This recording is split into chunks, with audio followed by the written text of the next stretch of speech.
Okay, I'm back recording again. Okay, going into my books. Now be aware I'm going to be talking, so, if there's anything you don't want to listen to, just skip. If you don't want to hear what's going on. Oh, what's happened here? Okay, there we go. 400 minutes left. Okay. Now, there's a book here that I'd like to read. It's called The End Times Bible Prophecy Box Set. So there's 3 books in one. So it's called the series, the trilogy series is called The End Times Bible Prophecy. So they're basically, that's the series, and each book is written a certain topic of Bible prophecy. So you got the first book being The End Times, Signs of the Second Coming and Racing Toward Armageddon. So they're the 3 books. So you've got The End Times is the first one, Signs of the Second Coming the second one, and Racing Toward Armageddon is the 3rd book.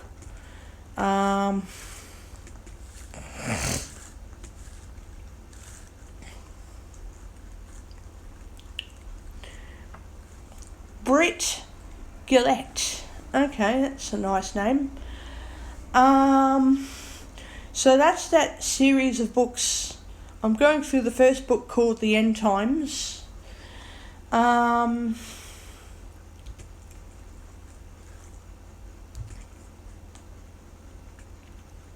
want to make sure this page is bookmarked. Yeah, okay, the bookmark's on. Table of contents. I'm going to have to put this phone on charge soon. Free download. Oh, I've got the book.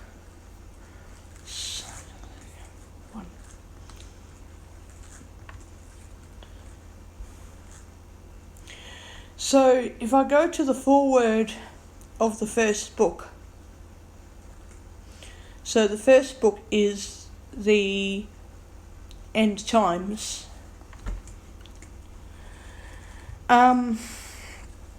It says, in my first book, Coming to Jesus, one man's search for truth and life.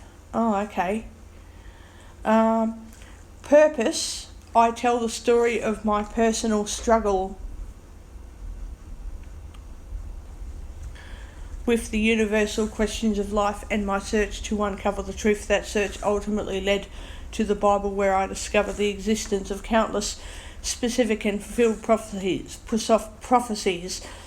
In my mind, the existence of these prophecies verifies the claim that the Bible is the Word of God. No other book in the history of the world comes anywhere close to matching the Bible's track record of fulfilled prophecy. In fact, if you're keeping score, and you should, the Bible has a perfect track record when it comes to fulfilled prophecy.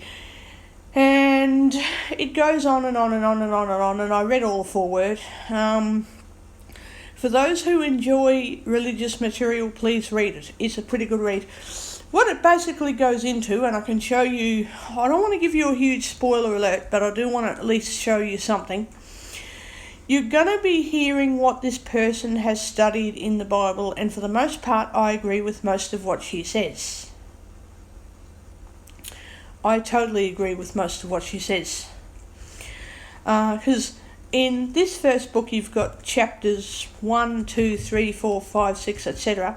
Chapter 1 is the timing of the second coming. Chapter 2, the nature of the second coming. Chapter 3, the exponential curve. Chapter 4, travel and knowledge. Okay, so what they're going through is what they read in the Bible about the prophecies in the Bible. So if you've ever read any prophecies about the fall of Damascus or the destruction of Edom, where it becomes desolate and all this other stuff. Or if you've ever read The Fall of Babylon in the prophecies, and if you've read things about, the beasts or the monsters being representative of different empires and all this other stuff that you read in the Bible. Well, what this book is doing is saying, this is what I found out in the Bible. These are the events that we know of from history, and here is...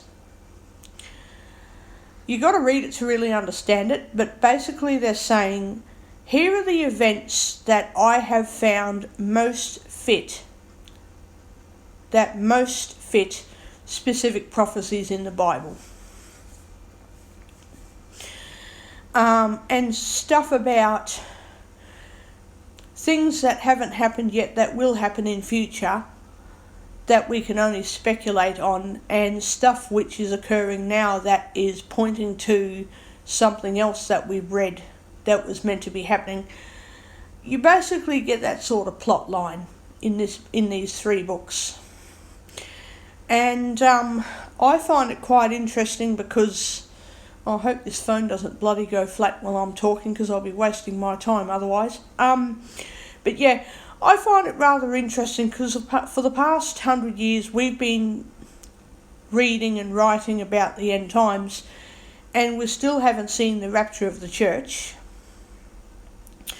We still haven't seen the fall of Mystery Babylon, which there's another book that I want to read. It's called A Woman Rides the Beast. Now, you guys might think, oh, that's a bit queer. Well, I'm pretty queer. No, jokes aside. You might think that's queer, but like I said, I'm always queer. No, seriously, for all jokes aside, you may think it's queer for me to agree that A Woman Rides the Beast is talking about the Vatican City and the Roman Empire, the Roman Catholic Church and the Vatican City. Well, look, I happen to agree with that book. I don't know what opinions I disagree with yet because I haven't read that book, and I haven't fully read this, book that I'm reading at the moment, which I'm reading book 1, which is Signs of the Second Coming. I said the end times, I didn't mean that. Signs of the Second Coming is the first book. Now, I'm quite happy that these books are laid out as a series. It's not just one long big book, which it could be. I mean, people can write how they want. But it's good that they've done a series of books, because that way you can speculate and say, oh, this is what people believe now. What will they believe in 100 years' time? But I also think that if you've got one book on a certain topic, another book on another topic, and a third book or fourth book or whatever on different topics, you understand it better, I find. But anyway, that's just me. But yeah, I firstly think that when we read of the end times in the Bible, and when we read of what other people think and how they feel about the whole subject, I think half of it is really speculative. If I go back to the bookmarks, I'm going to read from where I'm left off. So I'm reading off from chapter 2, The Nature of the Second Coming. And I'm reading off from page 61.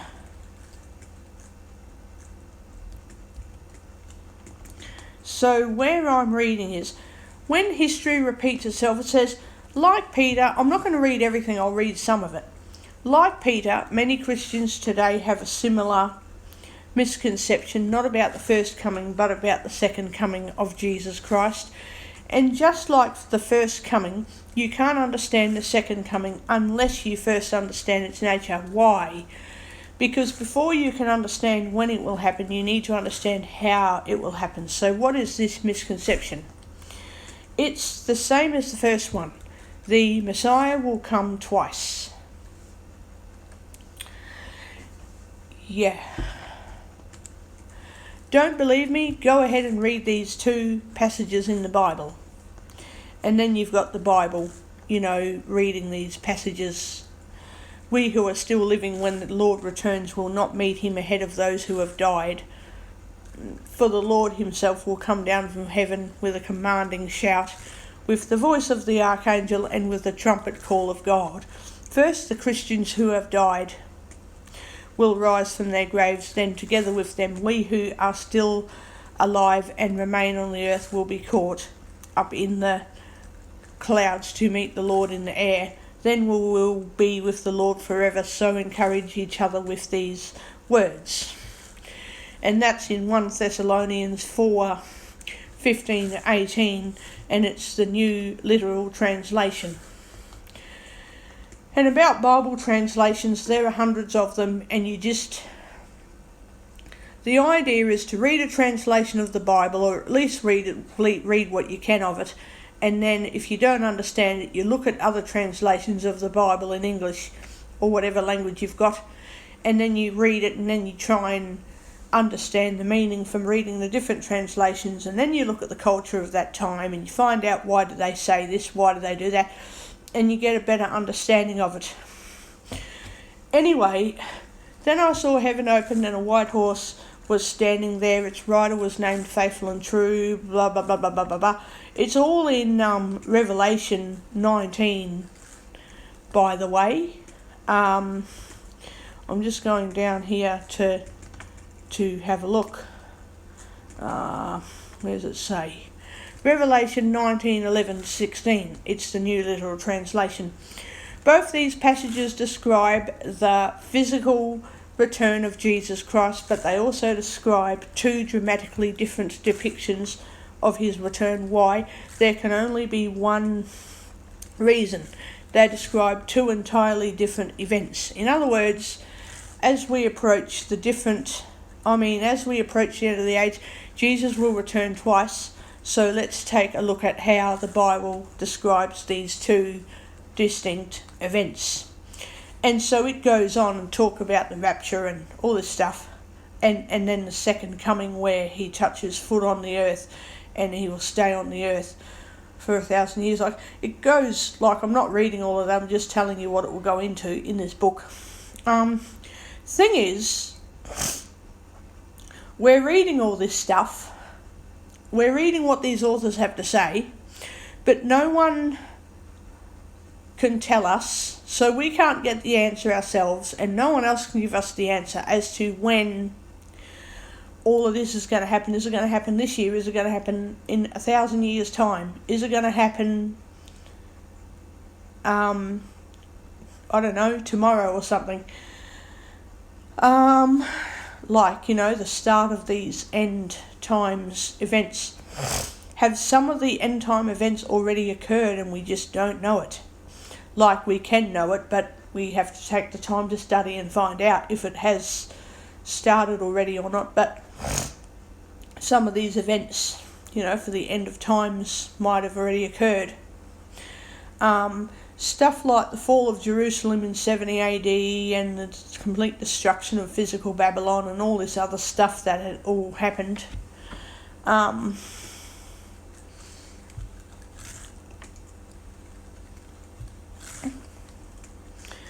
Just checking something here.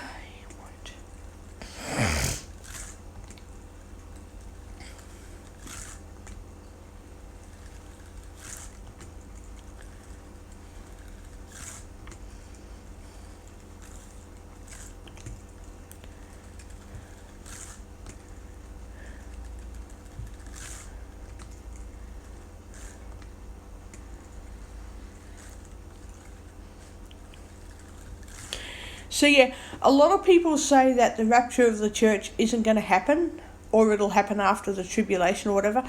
But there's a lot of arguments that dispute that, and there's a lot of issues like, For Jesus to come back with his saints, he would have to take them up to heaven and then bring them back. That wouldn't make any sense. Why would you need a rapture to happen only to come straight back to earth? Like, why? Some people take the tribulation to be years of weeks instead of years of weeks. I'm just trying to think of how to say it. Some people take it prophetically in a historical sense, where instead of 70 weeks being 70 years, it might be 1 week is 1 prophetic year. And so if you want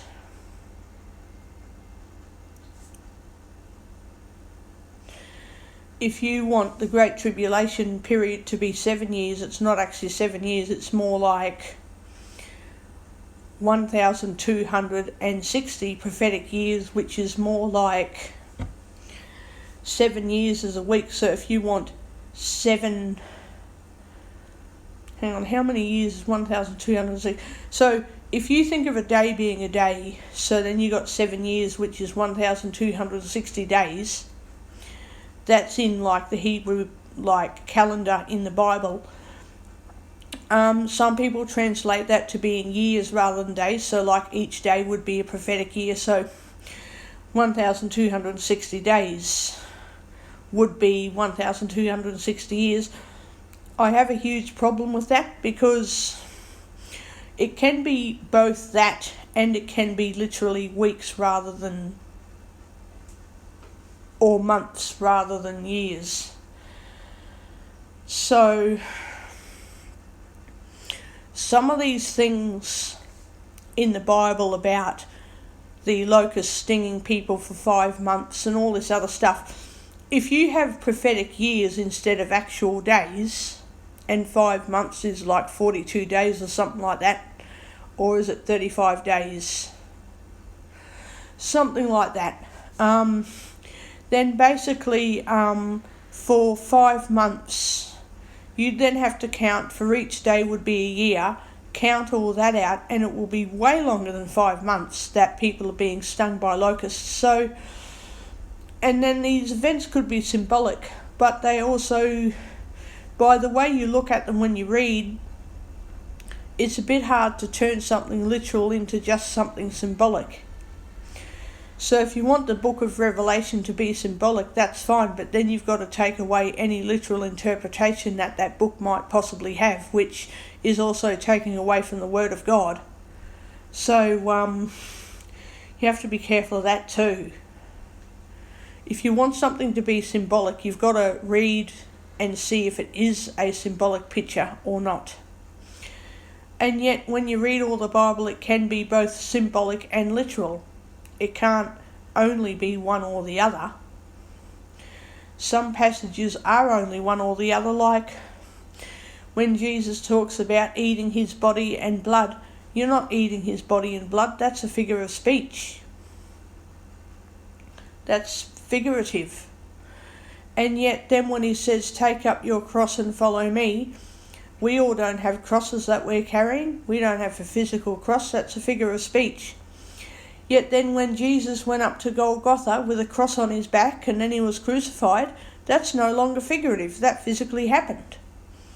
So it can be figurative and it can be literal. So you got to look at everything in context when you read the Bible.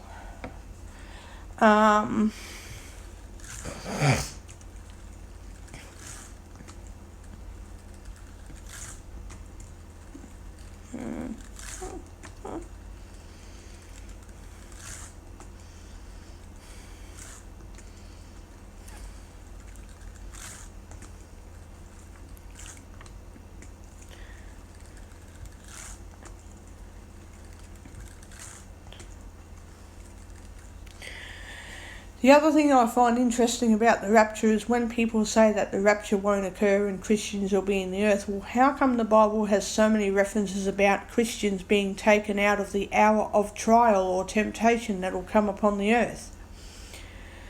if they're not taken out of the hour of temptation on the earth, as some people claim, then why does the Bible say we will be? And in the book of Revelations, from chapter 4 to the chapter 19, the church isn't on the earth because there's no record of the church being on the earth, the Christian church. And yet you've got everyone else on the earth that sometimes they'll trust in God and other people don't, you know. You got all of that happening. So you can't then say, oh, but the church is still on the earth preaching to everybody, because they're not. Otherwise the Bible would give instances of that happening.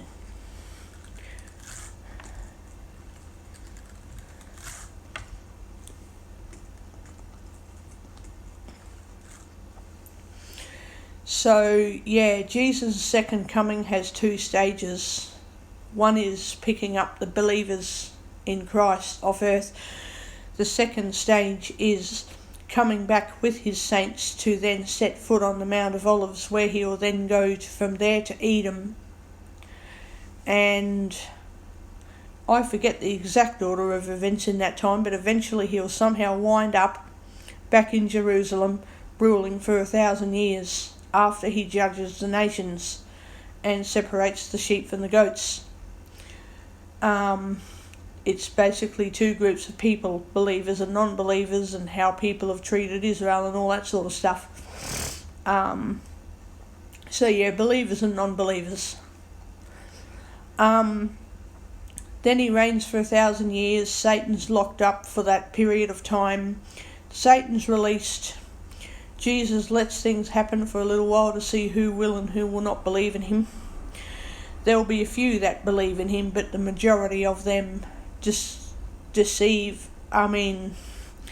go after the nations, and, are deceived and all that sort of stuff. But there might be a few people who believe in him.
So yeah, this book goes on and on and on to talk about all this other stuff, and then eventually, it goes into detail about what stuff that we know of in history happens to have fulfilled Bible prophecy. What events have we not seen yet that are about to occur? All this other kind of stuff. And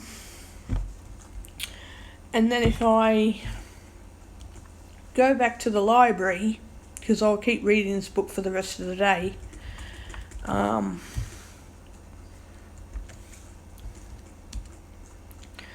I've actually hidden some of my books in my iTunes account, so of course I don't have them all here. They're in my iTunes account.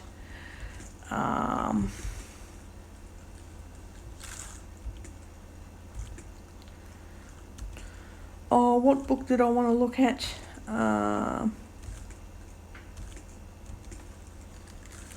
There's a new book of 2013 Beyond Armageddon, Robert Ryan. Okay, so he writes his version of events about Armageddon and all that sort of stuff too. Like, everybody writes their opinions about what is likely to occur and what, we have different opinions about what this mark of the beast is that goes into your right hand or forehead, Some people take it totally symbolic, where it won't go into your hand or forehead. It will be actions and thoughts and that. But that doesn't make any sense to me, because if it means working and thinking, then how is that a mark? Because we're not going to be easily identifiable one from another. And to not be able to buy and sell without the mark, there has to be some identity to it that makes the authorities realise, oh, he or she has the mark, this person doesn't have the mark, this person does have the mark. And it'll be a telltale sign that if I don't have this mark, it'll be known that I don't have this mark. There won't be any of this, are you thinking like us, do you work like us, because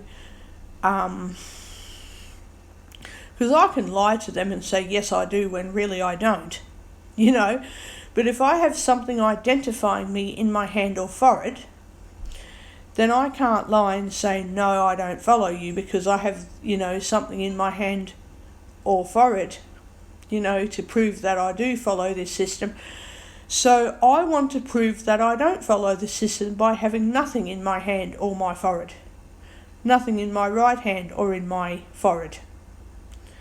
So I don't want anything in my right hand, I don't want anything in my forehead, I don't want to prove allegiance to this Antichrist system, I don't want to be part of any government system that says you have to have an identifiable feature or otherwise you can't buy and sell. Well, then I don't want to buy, I don't want to sell, I don't want to eat or drink, I just would rather die. That's how it is. And if they want, they can cut my head off too, I don't really care. Just so long as I don't take any feature of whatever kind in my hand or forehead, I don't give a stuff what happens. I don't want it. And that's it. I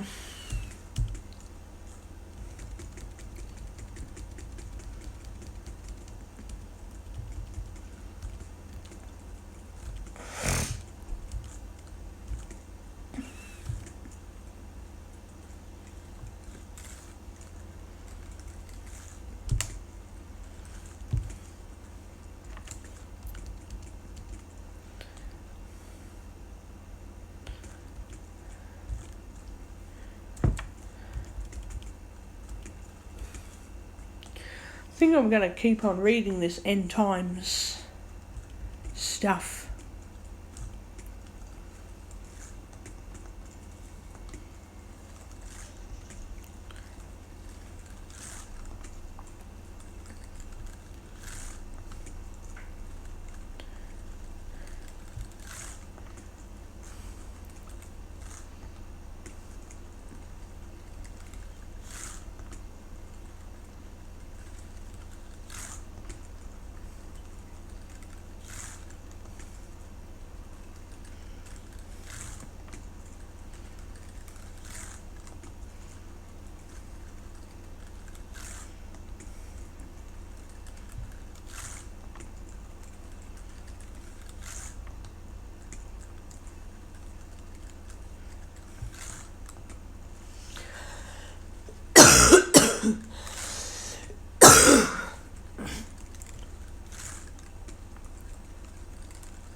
So there's a huge amount of stuff in this book that I want to get through today.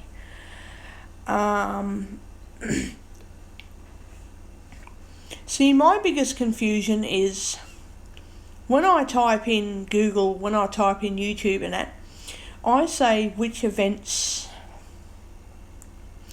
which events are occurring now to fit, current fulfillment of Bible prophecy. Okay, and I get all these different things, totally different opinions. Like, some videos claim, like, you can type in YouTube, like, World War III, World War III, Bible prophecy update, current fulfillment of Bible prophecy, all this other stuff, and you're going to get totally different results in every bloody page. Like, look at the events with Donald Trump right now, trying to close off the Mexican border in the US so they're, closed off. And some people really can't stand Donald Trump. Some people like him. Some people take him as the trump of God, as a trumpet sound of God. And other people are like, he's just the President of the United States. It's got nothing to do with God. And if it has to do with God, it's got nothing to do with him being the trumpet of God or a trumpet sound or the last trump. It could be the last trump. Maybe Donald Trump could be a fulfillment of Bible prophecy and we just don't recognise that just yet. But these are these weird and wonderful opinions that are going around. About all these events happening around the world. And now you've got more evil people. Like, you can be walking around in the city and someone will be going around attacking tourists so that the police have to kill him. And everyone's out there minding their own business and doing their thing, and somebody gets shot to death. And of course, I hear a lot of different noises around town, so I would never know what's going on until I hear about it later, and I'm like, okay, so I heard a whole lot of different noises and people carrying on and different sounds, but I couldn't recognise one of the noises as being a gunshot when it could have been. So, yeah. All these bloody things that happen now, because there are more evil people on this earth that choose to go and attack people because it's fun to attack people. Then they die because they try to attack the police.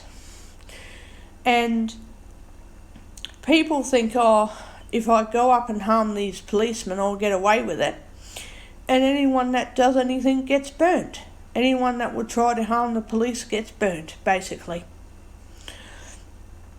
I think in the Bible, in Revelation chapter 11, you've got the two witnesses of Revelation who go around the world prophesying and preaching the gospel and that.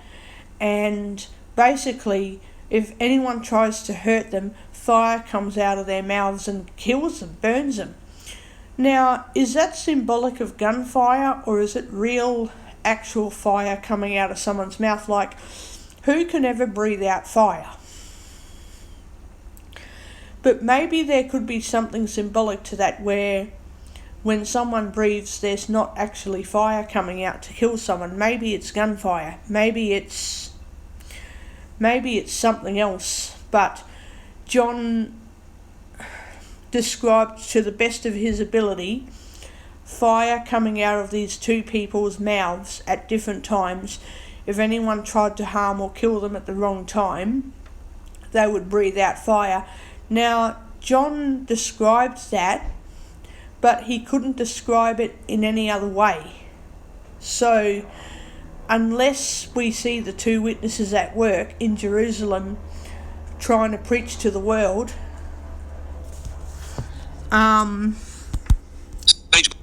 Page chooser. Page 76. Page number 76 of 2090. Heading. Home. Books. Twitter. Recorder. Goal. Recorder HQ. Yeah, unless... Recorder HQ. Home. Settings. Pause. Stop. But...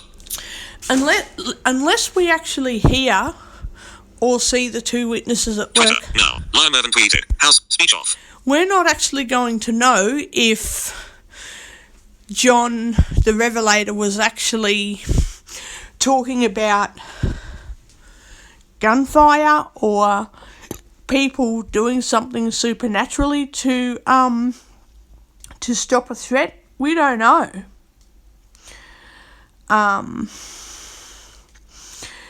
That just goes to prove to me that Jesus isn't stopping people from defending themselves. He doesn't stop you from defending yourself. You know, if you're in trouble and you defend yourself from the situation, that's natural, you know. So when these two prophets who get threatened with violence or death breathe out fire, is that literal where they're breathing out and their breath is, you know, burning someone to death by their mere breath? Or do they hold the right to have guns? Do they hold the right to have a flamethrower where they realise they're about to be killed, or someone has punched them in the face? They don't want to be punched in the face, so they get to throw something at their face and physically harm or kill them. And if it is true that everybody who attempts to harm these two prophets dies, do the prophets have the right to kill them? Because they wouldn't have the right to kill people in any circumstances where people are just swearing at them, telling them off, telling them to basically get fucked and leave us alone, go somewhere else and talk shit, don't talk shit here. You know, they wouldn't have the right to kill you over that. But if you say, guys, fuck off, we want you to go somewhere else and talk your shit, dribbling on like you're doing, piss off or I'm gonna shoot you or something like that, then in that situation they have the right to fend those people off and say, you know, if you try this again you're going to be dead, you know. I think that just proves we have the right to defend ourselves.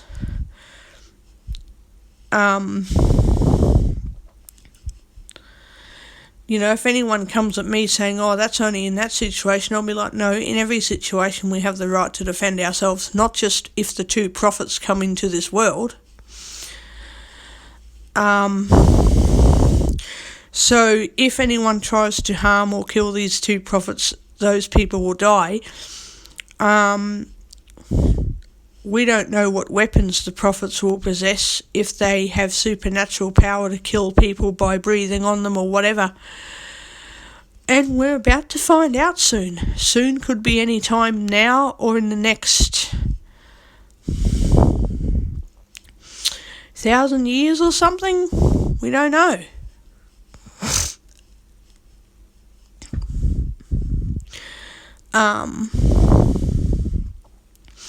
But if you go into, well, some people have Apple Books, some people use the libraries to get audiobooks, some people use Google Play. So whatever book app or bookstore or whatever you use, if you use whichever library app or book sharing or book storing, you know, book buying feature app that you've got, type in the words end times, whether it be on your laptop, phones, book apps, whatever. Type in end times or go to the library and say you're looking for books about the end times. You're going to get hundreds and hundreds and hundreds of different opinions. Say you look for World War III or end time events or Pope Francis, church history, Pope Francis, Armageddon, Pope Francis, end times, Pope Francis, final days, Pope Francis, last pope. If you type all those different things in your library app or search it all up in the library, you're going to get so many different things relating to the Pope. Pope Francis, will he be the last pope or not? Blah, blah, blah. Like, you're going to get so many different things about the Pope. So many, many, many, many different things are going to be said about the Pope. And you probably won't even know where to start. God, when I look at all these books, I don't know where to start, you know.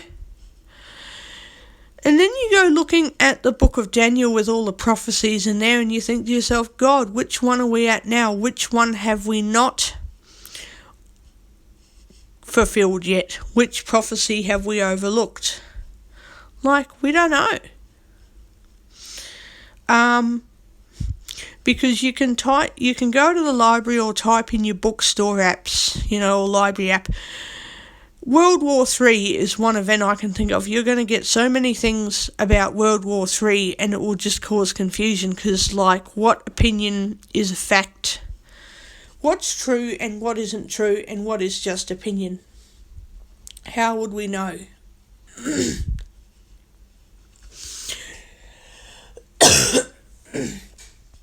So yeah, I frankly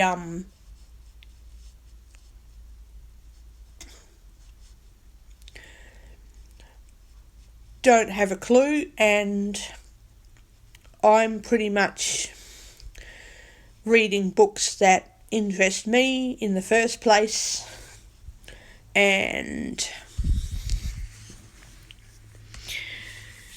yeah, apart from that, I'm just living my life hoping I don't die from something suddenly because that isn't what I want, really.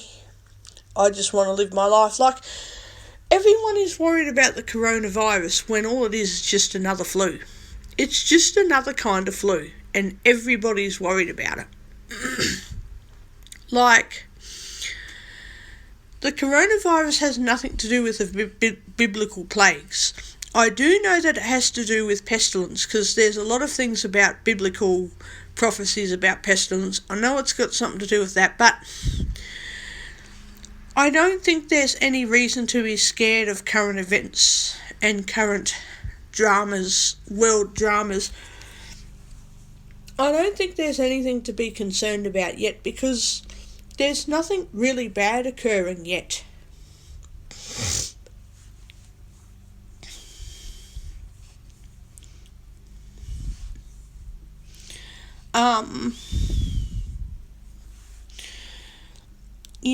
There's nothing to be alarmed about. And yet everybody is scared of getting sick from a cold.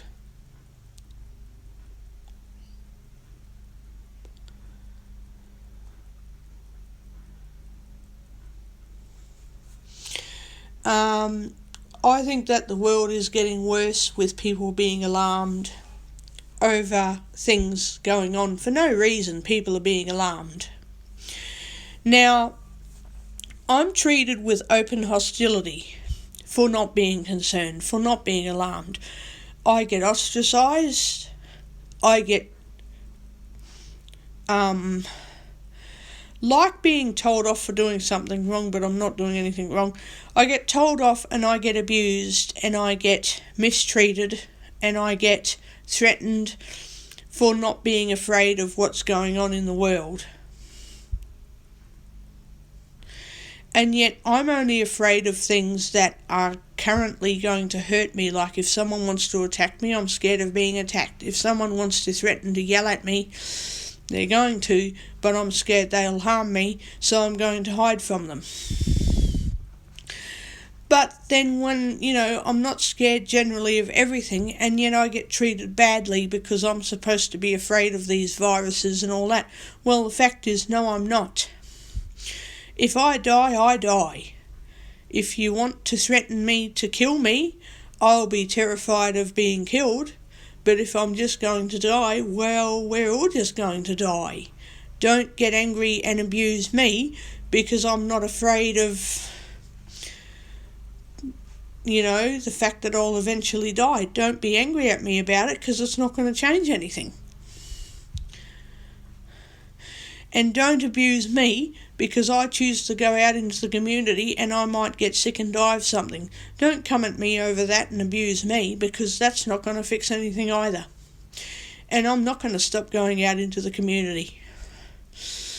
In fact, I am more likely to be frightened of such things like that, where, things are physically likely to occur because I'm enjoying my own life, doing my own thing, and getting threatened because I shouldn't be trying to get sick. Well, okay, if someone's going to harm me because I'm trying to get sick, but in fact I'm not trying to get ill at all, I'm just having a good time, and I get abused, then I'm going to fight back and say, fuck off, don't come near me again if you're going to act like that to me.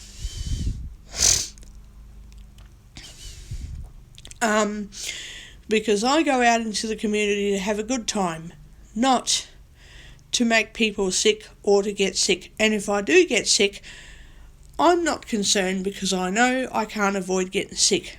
I can only try to avoid, but I can't.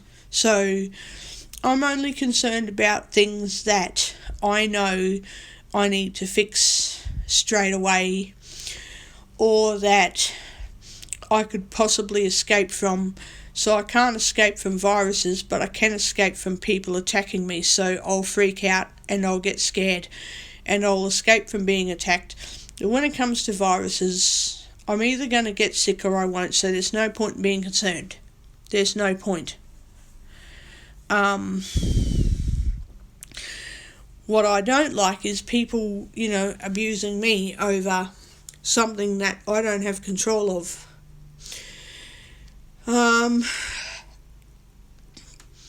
I do wonder if the prophecy in the Bible about the love of many will grow cold, I wonder if that's being fulfilled, because I do find people to be very unloving and very...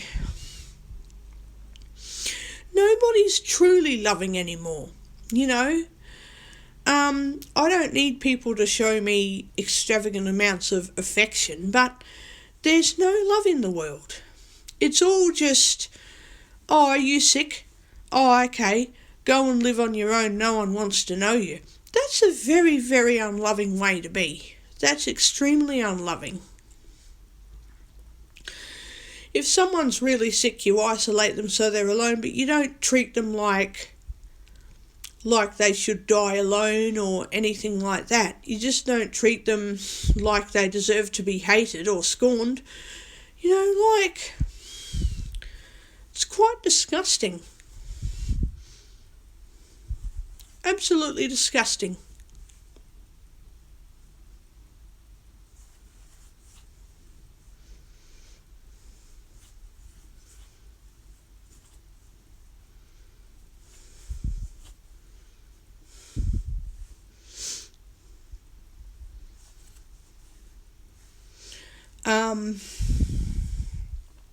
Yeah. Anyway, isolation when sick isn't the problem. It's how people treat you. The world is not a loving place, very loving or very nice place to be.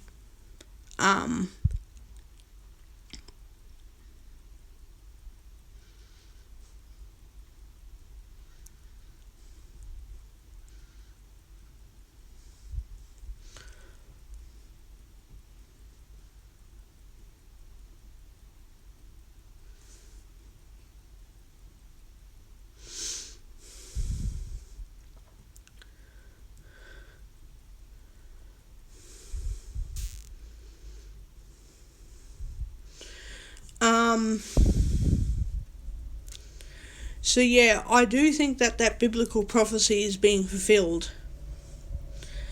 I don't trust many people anymore because I don't feel safe around most people, unless I do get to know people that they're, loving and nice and that. But I don't really feel very trusting around people anymore.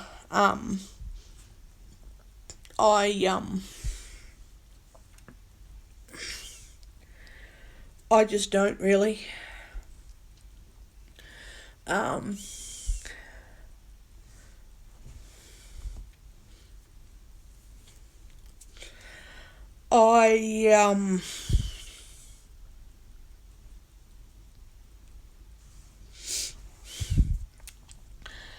you know, I do get alarmed about certain things, but not about, I don't know, viruses and plagues and all this shit. I don't worry about it.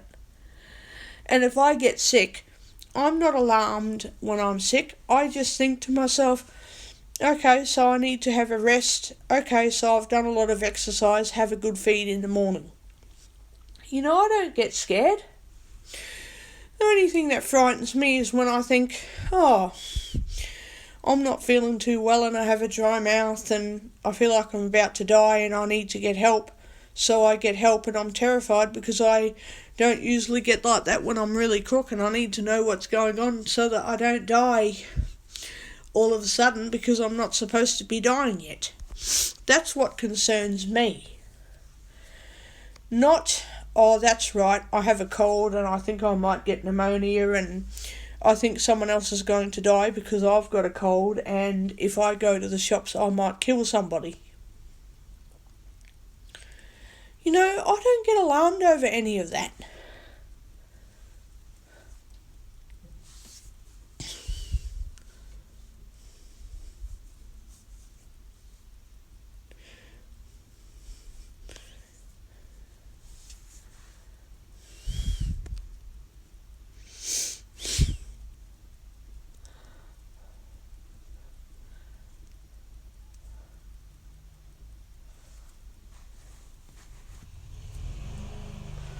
So, I just think, well, um,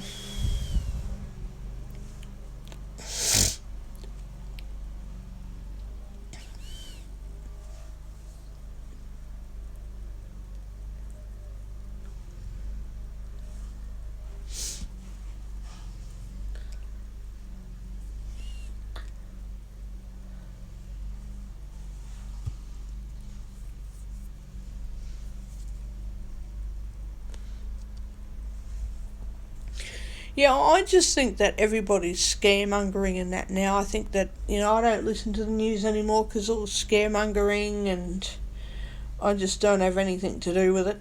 I don't really care about the shit that I'm hearing on the news. I'm absolutely not listening to the news anymore at all. I'm just not listening to it.